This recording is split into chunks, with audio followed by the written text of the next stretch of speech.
Welcome back to Grace to Endure. This video series is going to be, I hope, a lot of fun. I hope it encourages you, those of you that are married, and even those of you that are looking to get married, to maybe give you a biblical perspective, maybe a new perspective, some things you haven't thought of before. I also hope that it shows those of us that are married that you can fall in love with the person you're married to time and time again. That's not a one-time thing. I also just really would like to honor my grandma in this series because I started off the series by interviewing her. Her just enduring commitment to God, husband, family, and church has been a lifelong example to me, and I just wanted to honor her by kicking off the series by interviewing her. And now I want to continue the series, not just by thinking about what my grandma did, but really looking to scripture and just taking a closer look at some of the purposes and reasons, goals of marriage, and just things to consider. So I'm hoping that by the end of this series that those of us that are married will truly just have a new perspective, that maybe some things we haven't thought of or just things to be reminded of, even if you already previously knew them, but we all need to be reminded here and there, right? So I hope that you will find this series encouraging and also resourceful to those of you who are looking to get married. I hope that you can use it as a resource to know what to look for and what not to look for in a marriage partner. Let's just start, of course, in Genesis, in the beginning, the start of marriage. It started out as a partnership. We see this in the New Testament restated again, and maybe we'll get to that in some future slides or future videos. But definitely, marriage is a partnership between two different people with two different roles. So both the man and the woman are created with different roles, and they need each other, okay, in order to do well all of the things that God has given us to do. When Adam was created, he was given a huge job. Just think about it. He's given the job of, he's in a garden, okay, that God plants, and then Adam is told to keep it and to be fruitful and multiply and have dominion of the entire earth. So the entire earth, if you start out in this little garden area, and then you're supposed to have children and children's children's children's children and spread out to where the entire earth is this beautiful Garden of Eden. You're supposed to keep the garden and then expand until it's literally the whole earth. So keeping the whole earth is what we were designed to do. So to make it like that, to keep that going the way that that God designed for us to be able to do. So we were originally actually gardeners, basically, and just supposed to be able to, also keep animals and care for them with knowledge. And if you think about the way that we are designed to be able to do exactly what we were made to do. So think about every other creature, right? None of them can keep the garden. None of them can keep the earth. None of them can do these things that humans were commanded to do. Our fingers, our minds, you have to be able to think in order to keep a garden. You have to be able to think through what each plant needs in order to thrive, okay? And what each animal needs in order to thrive. And so you have to have a mind, ability, certain, different body parts that you can tell that we have that is perfect for managing and caring for the earth and the animals. Okay, but it's a huge task, one that is way too big for, of course, Adam to do on his own, and he needs another role. Just the man role was not enough to complete the task and do it well. He needed a helper in order to complete the task well. And so just thinking back to how we were originally designed, we still have that design. So men are designed to do certain tasks and women other tasks, and together we are able to keep the earth. Okay, at least that's the way it was originally intended. Now, of course, there's sin and the curse and suffering, and that adds a whole nother element to it, which we were going to get into. But first, let's just look here at the origin. We need to be thankful for and thoughtful about the roles, the different roles. What was your husband designed to do? Encourage him in that. What was your wife designed by God to do? Encourage her in that. What are the God given roles and the differences between men and women? And asking your wife to do more than her role isn't kind. Think about it this way. If you were to say to um, an animal that clearly is very good at doing a certain thing, let's say a dog, they're really good at guarding, right? That's something they're amazing at. But if you tried to get them to do what an elephant is good at, and that doesn't make any sense, right? The dog was created to do what a dog is created to do, and an elephant what an elephant is created to do, and their bodies match what they were designed to do. So it is with humans, and so we that's just an example with animals, but it's just to help us to see that we were designed to do different tasks in order to accomplish the big task, okay, of caring for the whole earth and all the animals and all of the children that would come and, taking care of everything. So, asking or expecting your husband to do things he wasn't designed for isn't, it doesn't make any sense, and it's going to exasperate and frustrate. Same with a woman. If you're asking the woman to do things she wasn't designed to do, it will, people will age more, they'll age faster, they will be unhealthy, unhappy. I mean, it's not good. We do not want to do this. If you use anything for what it wasn't designed to do, it will break faster. It will break down. It's not going to work. You just can't force it. You can try to, and you can, plug your ears and sing the La La song and pretend that it's working, but it's just not. So that's something to really, I think about and pray about and consider. Are you doing that? Do you expect things from your husband that is like against his design, what he was designed to do? Do you expect out of your wife, to do things that she wasn't created to do, and then you're just harsh? Um, Either way, being, either one of those things is going to break down your marriage. It's going to hurt your marriage. And if you don't respect the other role, if you're not thankful for the other role, if you're not humble and realizing that you literally need the other role in your life, for your own self and for them and for your children and for your church and for everyone around, we need it. We need each other. And so appreciating and being thankful, I think, is the start of all of this. And honestly, being thoughtful. What does this mean? And just kind of looking at it like throughout your days, throughout the next week, think about it. Is this a task that I was designed to do? I wonder why I'm trying to do it. Maybe this is a source of some contention. Maybe this is a source of some friction or heartbreak that I never even considered. And so that's something that I think we need to look at is design. Okay. Also, even though we're obviously going to get into, of course, sin's effect on marriage, I want us to have a good attitude towards marriage, because God said in the beginning, before sin, that it was very good. It was one of those things that God created, and that it was very good.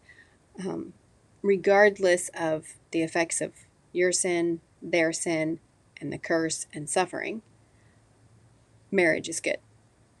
And so having that mindset, I think, is a very good thing. If you're believing the lie that marriage is worthless, it's unnecessary, it's not good, you want to get out of it, you want nothing to do with it, be careful with that. Because if God said it was very good, then it's very good. And so we've got to change, not God. We're wrong. He's right. And so just having a right view of marriage, I think, is a good place to start. So if we're going to talk about marriage, we have to be honest, and we have to admit the fact that, look, now it's a sin-cursed world, and there's sin involved in all of our relationships. And so it's hard. The troubles of this life exist. I want to point our attention here to 1 Corinthians 7, verse 28. Paul here, who is a single man, he warns and says, look, if you do get married, that's okay.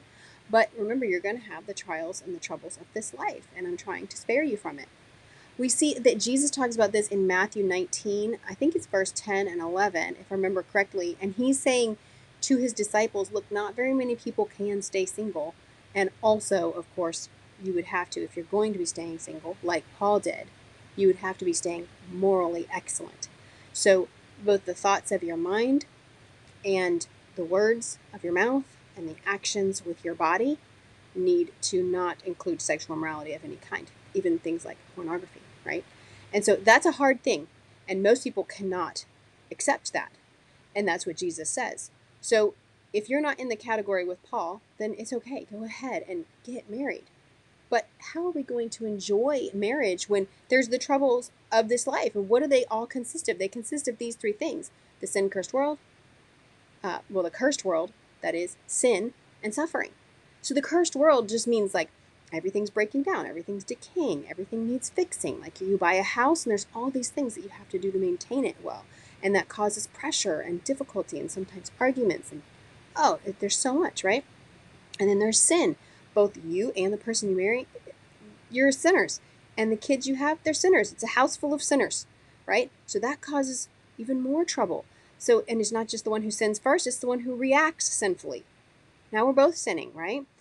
And then the kids might join in. So then there's also the tragedy of suffering, right? There's sickness and disease and death and tragedy, right? That happens. And that adds even more stress and more suffering. So then some would say, all right, well then let's just give up and I'm going to leave this marriage because it's hard. Well, no, nothing worth doing is easy. Not in a sin-cursed world where everybody's a sinner and they're suffering, right? So we don't just give up, right? No. We need to think of what we can do to combat it. So there's going to be times when you're going to have to speak the truth in love and you're going to have difficult conversations.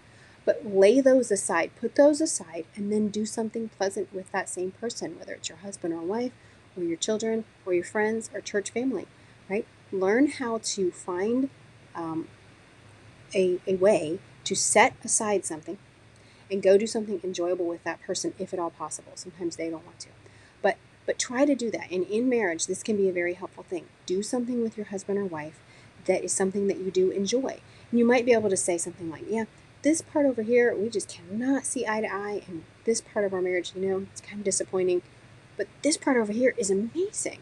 This is really good. And the more you work on these things over here, the more you're going to build intimacy and you're going to build things together and you're going to make something that's truly wonderful. And of course, you're going to have those troubles. And of course, there's going to be some contention sometimes. And so you're going to have to mend it. And if you can't agree, then just, okay, we just don't agree on this. And let the husband lead and just move on. Move on to other things. And make sure that you don't let them bleed into each other. Don't let the bad things ruin the good things, and don't make it so that you don't see the good things or enjoy the good things just because there are the troubles of this life. You're never going to get rid of those. They're always going to be there. So you don't want to just hate life and not enjoy life and dislike marriage and abandon your family or leave everything that God has given you because things aren't perfect. It's never going to be perfect. But wouldn't you rather it be imperfect and not be alone and have a partnership than leave and lose everything that's wonderful? And yeah, you won't have supposedly as many troubles, but you're going to still have troubles. And leaving is actually going to create more troubles you haven't even imagined yet. And so you're abounding in more and more troubles that you're heaping on yourself. They're all going to have consequences. And so the idea of, I'm just never going to get married, or I'm just mad at the idea of marriage because my parents had a bad marriage, or so on and so forth, or I'm just going to get divorced, and you think that's going to solve anything. Divorces don't solve anything. That this is not the way out, if you will. You can't get out.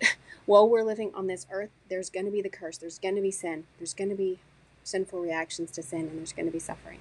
But what we can do, what we can change, is we can start reacting better to other people's sins. That's one thing. We can be forgiving. We can move on. We can let things go. And we can go and make sure that we find things that we do enjoy with the person that we're married and build something wonderful, so that even though there are these bad things, there are a lot of really great things that we enjoy.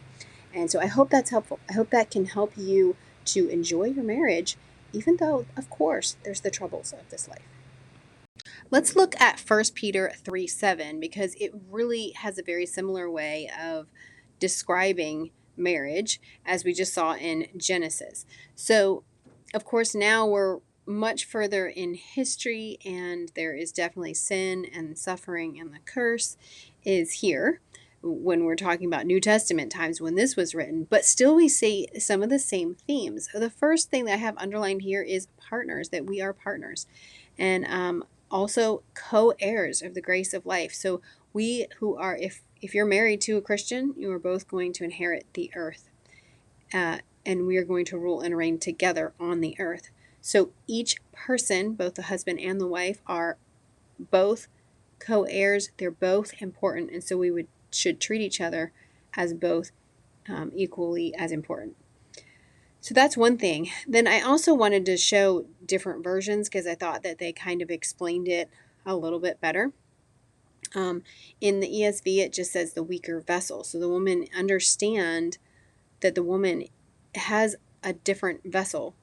So we are given tasks and we accomplish it in different ways because we have different vessels, different bodies, different kinds of bodies, although both human and equally created in God's image. They're bodies that are designed to accomplish the tasks that God has given in a different way and within our God-given roles. Okay, and that's going to be the most healthy thing for our bodies, for our minds, and for our life. Like our lifestyle will be better if we maintain it within the God-given roles. Okay, and so a husband then has a way that he has to train himself in meekness and ask the Lord to help him to be meek because they have tremendous power and strength as the stronger vessel, right? So if the woman's the weaker vessel, they're the stronger vessel. Thus, they're the protectors and the providers, which takes great physical strength. Men are at least 4 times stronger than us, right? And so you have to understand that when you're talking to your wife, you can be very intimidating. In fact, it's mentioned in like a few verses up in this exact text. It talking about women not being intimidated by their husbands, and so it actually goes without saying that if you're so much stronger, you're four times stronger than the person that you're in a partnership with, that you have to understand your strength and you need to be understanding to the one that is far weaker, and you need to speak more gently. You need to speak with tact. You need to understand that you don't need to be intimidating. Okay, women don't get intimidated. Men don't be intimidating. Okay, and so be instead gentle and full of tact as you speak to your wife and in the ways that you act and what you require or expect. You're not a coach talking to a bunch of football players, or, this isn't a football team. This is a partnership, and she's just as important and he's just as important. And women understand that this takes time for them to learn, right? They have to learn how to talk more gentle and be more tactful. And then I want to show this next thing that I have underlined. It says, with an intelligent regard for the marriage relationship. So the marriage connection, we're building a connection, a forever connection with this person, right?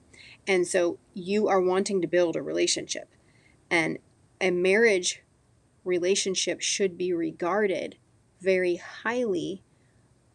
That's how we should look at it. We should think of it as so important that we want to take the time to learn to get better at these things.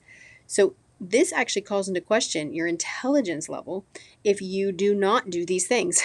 So it's intelligent to be able to see the differences between the different vessels, the man and the woman's body, and to understand it and speak differently and act differently in accordance to it, right? So that's a sign of intelligence. So obviously, if these things are not regarded, the husband is, of course, warned that his prayers may become very ineffective, so that he may not understand why God's not answering his prayers and may not even connect it to this verse and realize that it's actually because he's refusing to intelligently regard his marriage as important enough to think these things through and make sure that he's talking gently, tactfully, and acting gently and tactfully, and that regarding both of them both the husband and wife need to be regarding themselves as co-heirs and partners, equally important, and carrying out the God-given tasks, but in a different way. So we need to regard marriage as important, both roles as needed and necessary, and we need to be humble and learn to use our roles to accomplish our God-given tasks.